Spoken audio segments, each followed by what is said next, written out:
బూడిద గుమ్మడికాయతో వడియాలు పెట్టుకోవడం అందరికీ తెలుసు. కానీ నేను చూపించే 2 రకాలు కూడా ఎట్లా అంటే బూడిద గుమ్మడికాయల నుంచి నీళ్లు తీయకుండా. ఎందుకంటే ఈ గుమ్మడికాయలో ఈ నీళ్లు న్యూట్రియంట్స్ ఉంటాయి ఈ నీళ్ళల్లో.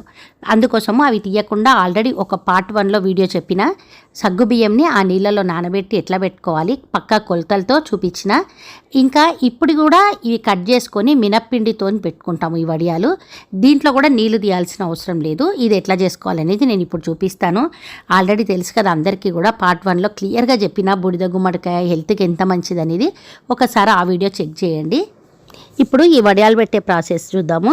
దీనికోసం ఇక్కడ బూడిద గుమ్మడికాయ కొంచెం ముదురుది తీసుకోవాలి. అంటే ముదురుది అని చెప్పి మనం అడిగి తీసుకుంటే బెటర్. ఎందుకంటే మామూలుగా అయితేనే గుమ్మడికాయలో వాటర్ కంటెంట్ ఎక్కువ ఉంటుంది, కానీ ముదురుది అయితే కొంచెం తక్కువ ఉంటుంది నీళ్లు, కాబట్టి అది అడిగి తీసుకొని మంచిగా క్లీన్ చేసేసి తర్వాత దీన్ని అంటే దీన్ని పలగొట్టి అంటే ఇట్లా కింద వేస్తారంట చాలామంది, అట్లా వేసి మనము కట్ చేసుకోవచ్చు. లేదంటే హాఫ్గా చాకుతో కట్ చేయొచ్చు, అది మీ ఇష్టం అనమాట. ఒక్కొక్కరి దగ్గర ఒక్కొక్క ప్రాసెస్లో చేస్తారు. అయితే ఇక్కడ ఇట్లా చిన్న చిన్న ముక్కలుగా కట్ చేసుకోవాలి. ఈ గుమ్మడికాయలో నుంచి గింజలు తీసేస్తున్నా. అయితే ఇక్కడ అంటే అక్కడక్కడ 1-2 గింజలు ఉన్నాయి, ఏం కాదు. ఇక్కడ హాఫ్ గుమ్మడికాయతో చేస్తున్నా, మిగిలిన హాఫ్ ఏమో ఈ సగ్గుబియ్యంతో ఆల్రెడీ పెట్టేసిన ఆ వీడియో అప్లోడ్ చేసిన చూడండి. ఇక్కడ ఇప్పుడు మనము ఏదైనా ఒక గిన్నె తీసుకొని ఈ గుమ్మడికాయ ముక్కలను కొలుచుకోవాలి. ఇక్కడ చూస్తున్నారు కదా, ఈ గిన్నెతో కొలుస్తున్నా. ఇప్పుడు ఇవి మనకి అంటే ఎంత ఉంటుందో దాన్ని బట్టి మనం మినప్పప్పు వేసుకుంటాం అనమాట. మినప్పప్పు నానబెట్టుకోవాలి. ఇక్కడ ఈ కప్పుతోని నాకు ఇక్కడ 9 కప్స్ వచ్చింది. అంటే 9 కప్స్ పైన మళ్ళీ కొంచెం ఉంటే హాఫ్ కప్ అనమాట వేసేసిన. 9 కప్స్ ఇవి మనకు ముక్కలు ఉన్నాయనుకోండి, 1 కప్పు మినప్పప్పు తీసుకుంటే సరిపోతుంది. మినప్పప్పును కూడా ఇప్పుడు ఇది నైటే అనమాట ఈ ప్రాసెస్ అంతా. రేపు మార్నింగ్ వడియాలు పెడతామంటే నైటే ఇవన్నీ కూడా ఆరేసుకోవాలి.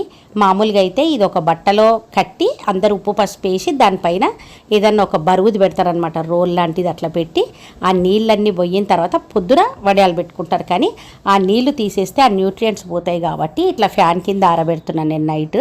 చెప్పిన కదా ఆల్రెడీ మా గాయత్రక్క అనేట ఆమె చెప్పింది ఇట్లా చెయ్యి బాగుంటుందని. తర్వాత మినపప్పు నానబెడుతున్నా ఇదే టైంలో నైట్. అంటే ఇక్కడ మనము 8 to 9 కప్స్ వరకు గుమ్మడికాయ ముక్కలు ఉంటే 1 కప్పు మినపప్పు సరిపోతుంది అనమాట. ఇది నెక్స్ట్ డే చూస్తున్నారు కదా, ఇట్లా నీళ్ళన్నీ పోయినాయి అనమాట. ఇంతకైనా మంచిదని ఆ బట్ట కింద కవర్ కూడా వేసిన. ఇట్లా ఈ మొత్తం ఆరిపోయినాయి. ఇప్పుడు వీటితో ఇప్పుడు వడియాలు చేసుకుందాము. ఇప్పుడు మనం మినపప్పు నానబెట్టుకున్నది ఉంది కదా, దాన్ని గ్రైండ్ చేసుకోవాలి. మన టేస్ట్కి తగినంత పచ్చిమిర్చి ఉప్పు కూడా ఈ మినపప్పులో వేసి గ్రైండ్ చేసేస్తున్నా. లేదంటే మీరు సపరేట్గా అయినా కారం నూరుకొని దాన్ని కలుపుకోవచ్చు ఈ వడియాలలోకి. ఇక్కడ ఇంకా నేను ముందు రోజు సాబుదానాన్ని నానబెట్టిన, మీకు చెప్పడం మర్చిపోయినా. జస్ట్ కొన్ని ఒక పిడికడన్ని అనుకోండి, అవి ఎన్ని సాబుదానా ఉంటాయో దానికి కరెక్ట్గా నిండేటట్టుగా నీళ్లు పోసి నైటే నానబెట్టి కొంచెం ఒక వడియాలు పెట్టే కంటే ఒక 2 గంటల ముందు, 1 గంట ముందు స్ట్రైనర్లో వేస్తే నీళ్ళన్నీ పోయినాయి. ఇప్పుడు మనకి ఈ సాబుదానా నానబెట్టుకున్నది రెడీగా ఉంది. మినప్పప్పు కూడా గ్రైండ్ చేసుకున్నది ఉంది కదా, ఇదంతా కూడా ఇంట్లో కలిపేయాలి. ఈ మనకి గుమ్మడికాయ వడియాలు అలవాటు లేని వాళ్ళు మాత్రం కొంచెం కారం ఎక్కువ వేసుకోండి. ఎందుకంటే గుమ్మడికాయ నీళ్ళు కొంచెం వాసన ఉంటుంది కొద్దిగా లైట్గా, కాబట్టి ఉప్పు కారం మంచిగా వేసుకుంటే మంచి టేస్టీగా అనిపిస్తాయి. తర్వాత కొంచెం జీలకర్ర ఇంకా నువ్వులు వేసుకొని ఈ సాబుదానా ఇవన్నీ కూడా ముక్కలు ఇవన్నీ మంచిగా మినప్పిండిలో కలిసేటట్టు అంతా కలిపేసుకొని ఇంకా వడియాలు పెట్టడమే. ఉప్పు కారం ఏమన్నా చూసుకొని టేస్ట్ ఉప్పు కారం సరిపోకపోతే వేసుకోవచ్చు. కొంచెం ఉప్పు తక్కువ అనిపిస్తుందని ఉప్పు వేస్తున్నా నేను. ఇంకా ఇవి మనము ఎండలో పెట్టుకుంటే సంవత్సరం అంతా కూడా మంచిగా నిల్వ పెట్టుకోవచ్చు. ఈ గుమ్మడికాయల్లో మనకి ఫైబర్ ఎక్కువ ఉంటుంది, హెల్త్కి మంచిది. మనకి డైజెషన్ ఇష్యూస్కి అయితే అసలు సూపర్గా పనిచేస్తుంది గుమ్మడికాయ జ్యూస్ తాగితే. మామూలుగా జ్యూస్ తాగలేని వాళ్ళు అట్లీస్ట్ ఇట్లా వడియాలన్నా పెట్టుకోండి.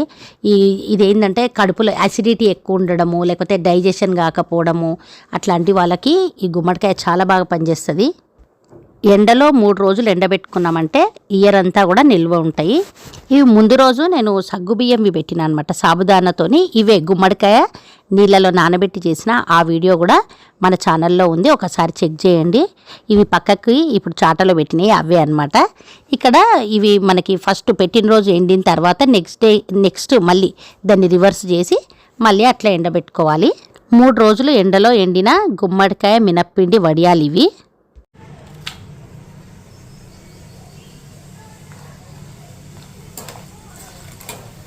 ఆయిల్ మరీ ఎక్కువ కాగిన దాంట్లో వేయొద్దు, లేకపోతే మాడిపోతాయి.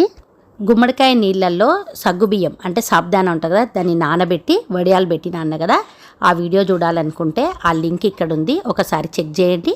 మీరు కూడా ట్రై చేసి హెల్తీగా ఉండండి. Thank you for watching.